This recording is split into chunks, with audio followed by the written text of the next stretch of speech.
Alright, today's project is to try to upgrade the Lenovo N22 with an M.2 SSD drive. So this N22 only has 32 gigabytes of storage, and with Windows 10 installed, it's bumping up against that limit, and Windows 10 is having issues installing upgrades.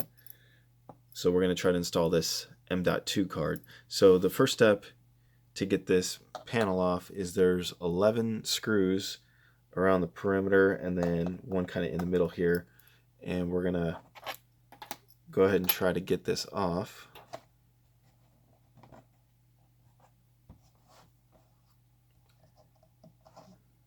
Easier said than done.